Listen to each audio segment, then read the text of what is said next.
повторно се враќаме на биологија, нели, новој пат за 7 оделение на станичке, така? Така, 7 оделение. Исто екологија, различни животни средини, ќе обработуваме да се опишат абиотичките фактори и адаптациите на организмите во различни животни средини, односно во пустина, планина и во водни живеалишта. Сакам да објаснам дека минатиот час разговаравме за абиотичките фактори, но да се подсетиме уште еднаш, нели, еколошките фактори во природата кои што влијаат во природата беа поделени во две групи. Едните беа биотички фактори, другите беа абиотички фактори. Дали се сеќаваме која беше разликата? Био, абио. Едните ги создаваат живите организми, другите не ги создаваат? Така, едните се односи или фактори кои што се помеѓу живите организми и кои што си влијаат живите организми помеѓу себе. Тоа се биотички. Така, а вторите се абиотички, најчесто климата, климатските фактори и оние кои што се од природата. Еве, да повториме и за адаптација, значи сите живи организми. Ајде вака да одиме со секојдневниот живот. Вие си имате дом, си имате своја соба, си знаете се како вие таму, сте си се адаптирале на таа средина и сега ако отидете некаде на гости, дали ќе ви биде исто како дома? Не, се разбира, не може да биде. И треба да се адаптирате за да можете, нели, да функционирате во таа нова средина. Така и живите организми, во зависност од условите на средината, се адаптираат за да можат да ги издржат сите услови. Нема секаде идеални услови за живот. Некогаш ако се менуваат условите многу драстично и екстремно, можат и да изумрат животните. Да, голем дел изумираат, но сепак оние кои што ќе останат мораат да се адаптираат, односно да се прилагодат на средината, а тие прилагодби денеска ќе ги забележиме као одреден вид на организми и секогаш во однос на областа која што ќе обработуваме, ќе имаме едно растение и едно животно кое што живее во таа област. Одлично. Адаптациите, прилагодбите може да бидат анатомски и адаптации во однесување. Анатомските можеме да ги видиме, а може и да не ги видиме, да се видливи или невидливи. А адаптациите во однесувањето обично не се видливи. Анатомските адаптации имаме закржлавени, примери, закржлавени очи кај крт, грбката кај камилата, игличести листови кај кактусот. А кај адаптации во однесувањето зборувавме на еден од минатите часови за миграции, хибернација и естивација, односно за зимски и за летен сон. Тоа не можеме да го видиме, тоа е само однесување на организмот во одреден период од животот. И еве сега да повториме за кактусите. Одлично. Пустински растенија, местото кое што го населуваат се пустините со екстремни услови за живот. Знаеме дека има недостаток од вода, високи температури и големи температурни разлики помеѓу денот и ноќта дури. Значи дневно може температурата да се искачи до 50 степени, а да се спушти ноќе до 0 степени. Тоа се драстични температурни разлики и ретко кој организам може да издржи, посебно растенијата кои што се навистина многу нежни организми. Но и така имаме растенија, како што е кактусот, има еден вид на млечка, стара и тоа многу е, како вид. Сите тие успеваат да издржат на такви тешки услови. Дождови врнат на 2 години, например, некогаш можат да изврнат и само 200 мл течност да има на површината, но сепак тие издржуваат, вршат фотосинтеза, се исхрануваат со тоа што складираат вода, Ете така. И еве да ги видиме адаптациите. Може ли да ми помогнете сега? Се разбира. Така. Листовите се преобразени во боцки за да има помала површина, за помалку вода да испарува од нив кога доаѓа топлина. Имаме стебло за складирање вода. Да, обично се како топчиња, како задебелено име стеблото, за да може да чуваат резерви од вода внатре, така. И коренот е разгранет насекаде за што повеќе. Не е длабок, туку е плиток, за да ја собира водата кога врне ретките дождови кои кога паѓа. Сигурно испарила побрзо да ја собере. Така, да ја соберат и да си ја зачуваат во внатрешноста. Сега животно од пустината. Така. најискористувано во однос на часовите по биологија е камилата. И заради тоа што навистина е специфична, навистина има многу интересни карактеристики кои што не ни се на нас секојдневни. И адаптации кои се адаптации, случиле. така. И да повториме дека грбката не е канистер за вода. Не. Така. Нити за нафта нешто. Така, туку има масни материи кои што се таложат во текот на животот, односно додека се исхранува, таму се таложат масни материи кои потоа може камилата да си ги преобрази во вода, за да не биде жедна. Понатаму има долги трепки на За сонце? за песокот, за од песокот. песочните бури кои што се случуваат во пустините, за да може да не ги оштети очите. А јас мислев дека се држи сенка од сонце, бидејќи има многу сонце на пустина. А очила нема за сонце? Нема. Така. Ноздрите се многу специфични затоа што внатре има многу силни мускули кои што ги затвараат при песочните бури, затоа што се отвори, нели, и не би било пријатно да навлегува песокот Да во... дишаме песокот. Точно Како така. Така и тие цицачи се имаат бели дробови, сите оние функции кои што ги имаме, ние ги имаат и тие, и заради тоа како заштита се ноздри кои што се затвараат со помош на тие мускули. Кожеста уста многу устните се многу цврсти и груби, за да не се повреди при јадење. Јаде както си, јаде растенија кои што се суви многу, кои што имаат боцки и ги може да бидат повредени. Зошто перничење на колената? Дали знаеме? Дали сме виделе како Камила клекне? Тие одмараат на перничењето. Така. А песокот е жежок, за да нема многу оштетување на ткивото, односно на нозета. Заради тоа овие адаптации помагаат за да им биде, да не им представува проблем високата температура. Широки стапала.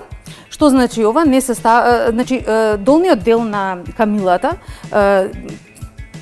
сакам да кажам дека еве гледаме како се на два дела копитари се и помеѓу двата дела има мембрана која што прави стапалот, односно копитото да биде поширок, за да не пропаѓа во песокот, туку да може да се движи така лесно по површината. И сега овдека се напишани карактеристиките, но не го кажавме... Има некои невидливи? Ова не го кажавме. Многу е интересно. Треточен капак. Дека има треточен капак. Значи имаме горен очен капак, долен очен капак и уште еден очен капак кој постојано поминува преку окото за ситните зрнца од песок, за да може да ги отстранува постојано, за да го чисти окото, инаку нема да може да гледа.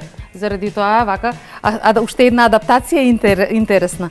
Другите мислам дека ги кажавме. Ова е исто интересен податок, дека неколку дена без вода може да издржи, а за 10 минути може да испие 100 литри вода.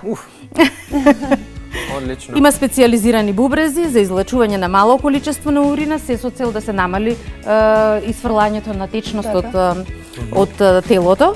И бојата на кожата, не ја кажавме тоа, знаеме каква е, дека има светло кафеава боја, така за да може полесно да се одбиваат сончевите зајаци, да не се прегрејуваат. Ако е темна, нели многу проблем ќе има со високата температура и со светлосните, со светлината. Па друго мислам дека се кажавме. Мислам дека и јас. Ете така. Сега, ќе зборуваме малку за планините, но не за планините овие кои што ги знаеме ние и каде што одиме ние. Ајде малку да кажеме дека малку повеќе за оние алпинистите. Добро. Заради тоа што сега, заради тоа што ние сега зборуваме за екстремни не екстремни живеалишта, но сепак пустината. Живеалишта каде што се потребни адаптации. Точно така. И сега ние знаеме во една дабова шума или во една зимзелена шума на Пелистер кога ќе отидеме си шетаме ние нели слободно така, ама климата и растенијата кои што живеат на врвот на планината се малку поинакви отколку оние малку подолу. И заради тоа ние денес ќе зборуваме за тие организми кои што живеат баш на високите планини. И еве ги високи планини, гледаме дека нема веќе многу висока шумска вегетација, нема растенија, нема дрвја високи, туку најчесто се застапени грмушките. Добро. И некои цветчиња. Мали цветчиња, така, мов, лиша и по карпите. Зошто? Заради тоа што во високите планини има ниска температура Да. на врвовите и бидејќи се голини, има многу силни ветрови. Тие ветрови, ако имаме високи дрвја таму, Ќе ги откорнат. точно така, ќе бидат скршени и ќе бидат откорнати и нема да може да преживеат. Затоа грмушистите растенија се пониски, не може ветрот баш многу да им наштети, а и растенијата кои што живеат таму се ниско нели на почвата и имаат одредени адаптации. Вика, животниот циклус на растенијата е неколку недели. Имаме кратки лета, а малку подолги зими. И заради тоа, а знаеме дека условите за живот на растенијата им е зависен од висината на температурата. Да. Колку е повисока температурата, тоа им е нели подобро за да може да никнат, да се развие семето и така натаму. Растенијата кога е студено се во форма на семја и напролет ртат и растенијата растат ниско по површината за да не се скршат од силниот ветер. Но овдека имаме една фотографија мала, интересна, и гледаме колку мали влакненца има на тие на листот. Да. Сето тоа е со цел за заштита на растенијата.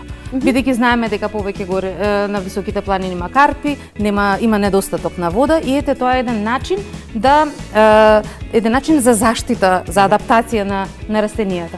И најчесто ние многу сакаме нели да одгледуваме сукуленти, многу се популарни сега кактуси, мали тие растенија во мали сакси. Голем дел од тие растенија живеат таму горе. Значи така изгледаат.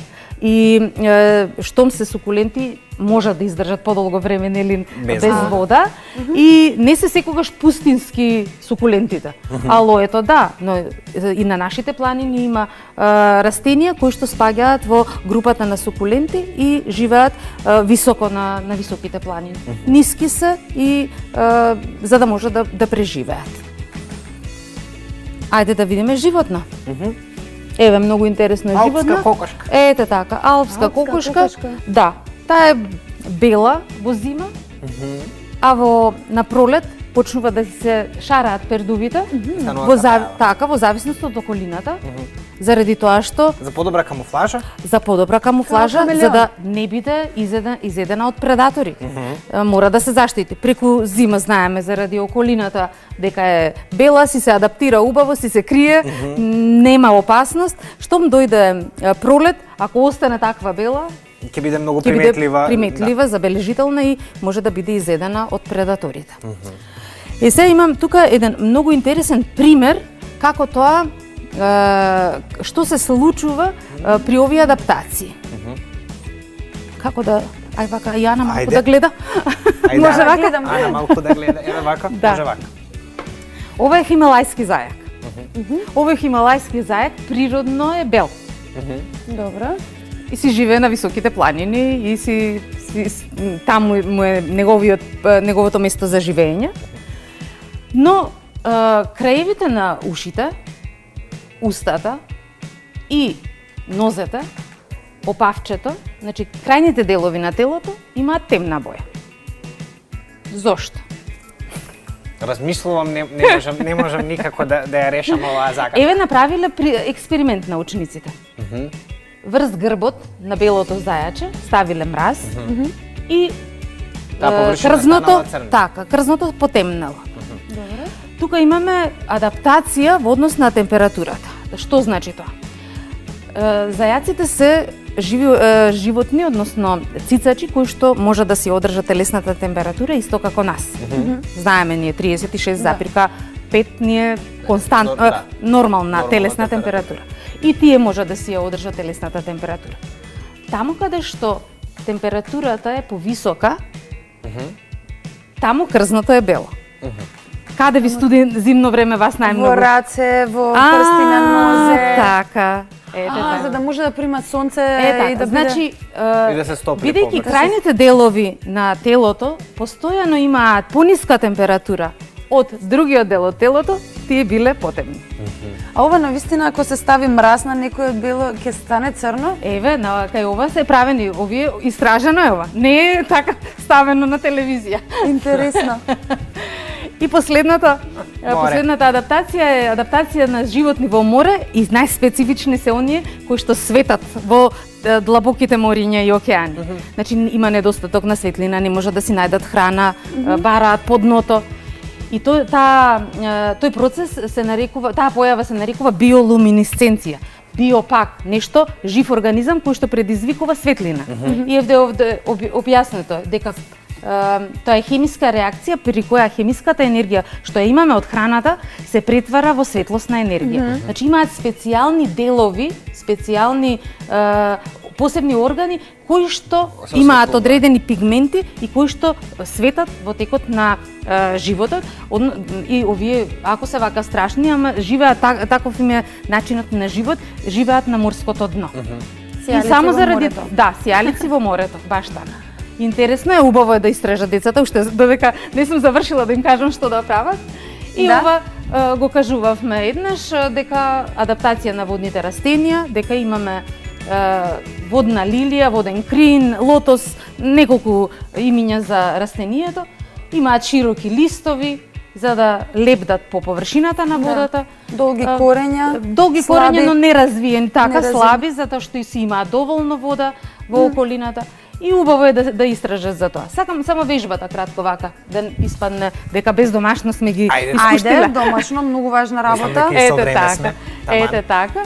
И адаптации во соодветна животна средина. Пустина, планина, водни живеалишта. Широки листови каде среќаваме? Водни живеалишта. Точно така. Дебело крзно. Планински. Така, жабри. Водни живеалишта. Точно така. Плитки и разгранети корени. Плитки и разгранети во пустина. Да, листови претворени во боцки. Во пустина. Влакнести листови. На планина. Точно. И биолуминесценција на водни живеалишта. Водни живеалишта. Браво. Значи тоа е домашното, може да си ја пополнат табелата, може да си истражат за нешто најинтересно што им било денес, од денешниот час, и тоа да го споделат со нивните наставнички. Одлично, наставнички, ви благодарам. Ние ќе одиме со еден краток джингл, а потоа ќе се вратиме со следниот час. Следниот час повторно имаме биологија, нели? Да. Се гледаме.